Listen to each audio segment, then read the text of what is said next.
Yes, you already know. It's Aaron Escape, aka Double A, and this is another episode of the wrap-up, coming to you live again, episode 8. We've got the PES 2016 gameplay. Trying to do online divisions while I do this. Excuse me. Oh, good start. But yeah, let's do this. Episode 8.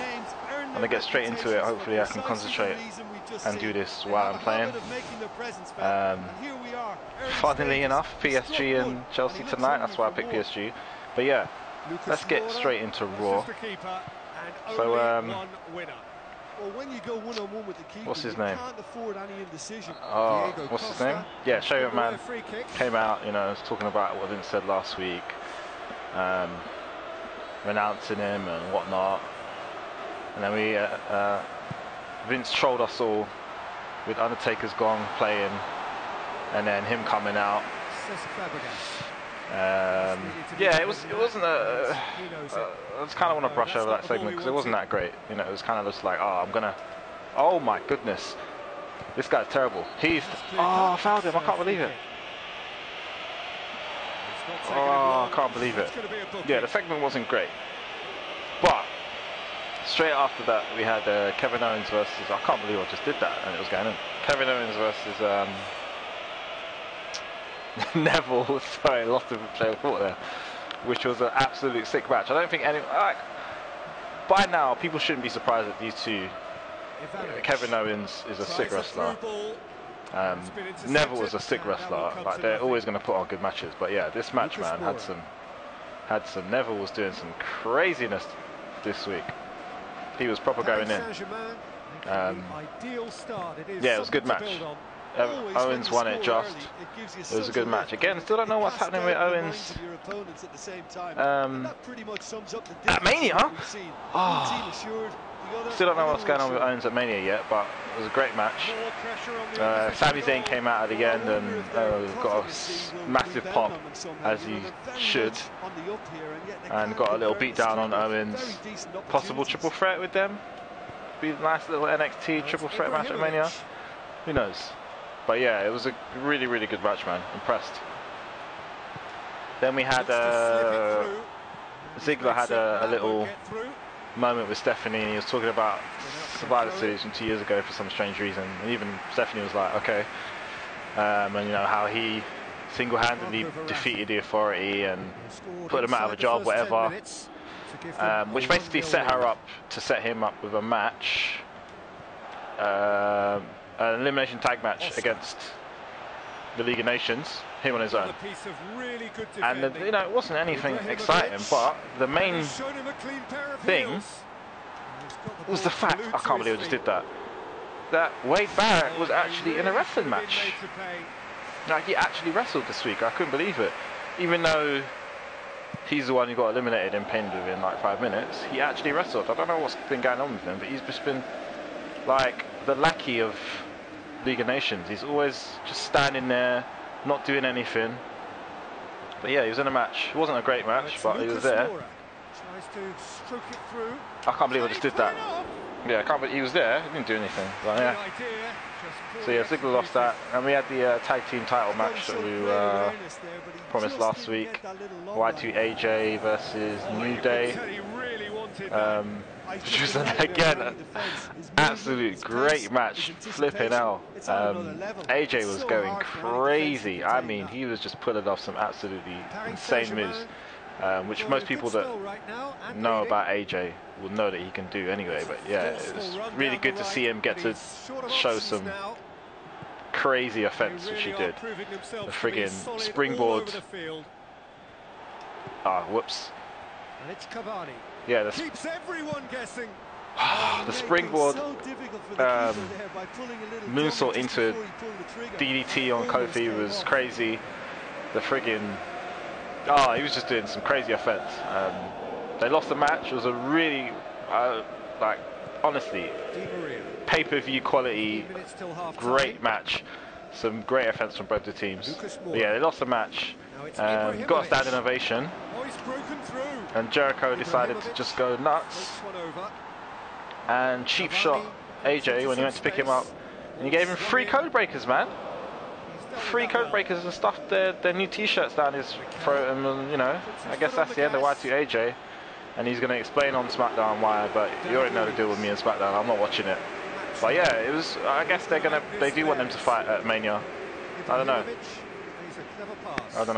But yeah, it was a good match, good tag team match, man. It's making AJ look strong. I know some people were like, oh, why did they put him in a tag match with Jericho? They're burying him. Like, he just looks really strong now. He looks amazing at the moment. So yeah, that was cool. What happened? Kalisto had like a 30-second match with Tyler Breeze. So yeah, I guess he's buried. So I don't know what's going on with him. Yeah, he had like a 30-second match with him. And then he had the interview with JoJo, you know, talking about his first Mania coming up, and you know, his idols are Eddie Guerrero and Rey Mysterio. And then the big guy, Ryback, shows up, and he literally, I think he's, well, like, people really just don't give a damn about this guy. As soon as he came on screen, the boos, oh my god, he was getting booed, he was getting Goldberg chants, he was getting, oh man, they were just killing him. It's like, no one cares. Like, he's running with this whole spotlight, and I don't have a match at Mania, and I should be in the main event at Mania. A big guy like me.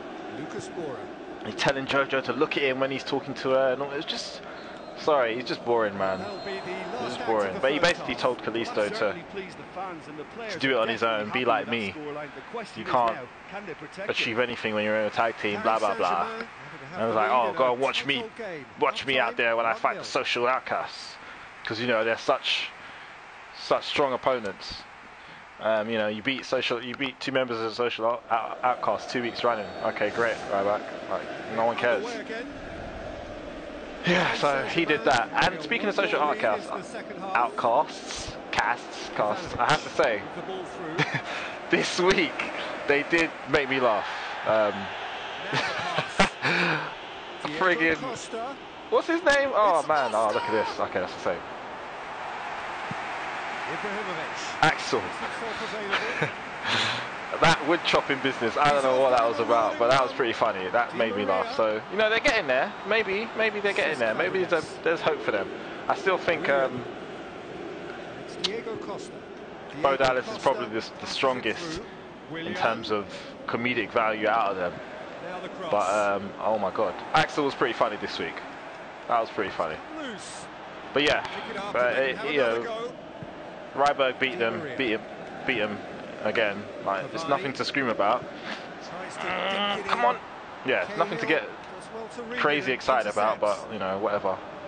He wants to get his spotlight. Maybe, I guess Kalisto's gonna fight him. Maybe possibly at Mania for the US title. I don't really care. I don't want him to get the US title. I don't care if he gets the US title. It's not going to change mine or most people's perceptions of him, I don't think. So, whatever.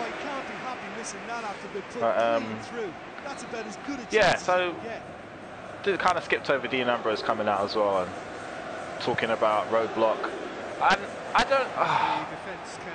Okay, I'm glad that they're giving him a shot against Triple H, because the match will be good. But I don't like the way that they're just kind of announcing all these random Roadblock matches of matches that should be at Mania, or like, so. Right. Oh my god. Okay. So, main event was Dean against Wyatt, yeah, which I didn't mind. It was a good match. Flipping Bray Wyatt had a sick promo, which he does. You know, the last couple of weeks Bray has been booked nicely, but again, it better not be for nothing. So, the promo he cut was really cool. Yeah, he actually came out on his own and fought on his own for most of the fight until, you know, just they came out at the end and it was DQ, as they do, because they don't want to make either of them. No point making Dean look weak just before he's about to fight for the belt, which is cool. But yeah, my issue is with Roadblock, I don't want this event to be just a complete throwaway. Why is Bray fighting Brock? Like, And they tried, the worst thing is, they tried to build it up like, oh, they've had this crazy feud for ages. The last time Bray had anything to do with Brock was at Raw Rumble. After Raw Rumble, they completely just negated the whole Bray Wyatt, eliminated him and his family and the Wyatt family, sorry, not eliminating Brock's family, from the Rumble, and they just didn't follow it up. And now they want to just throw in this, oh, yeah, they're going to reignite their feud at Roadblock. No. You can't just do that, and there's no point doing it if it's going to be for nothing. Oh my gosh. Like, yes, it could be sick, but this is a throwaway event.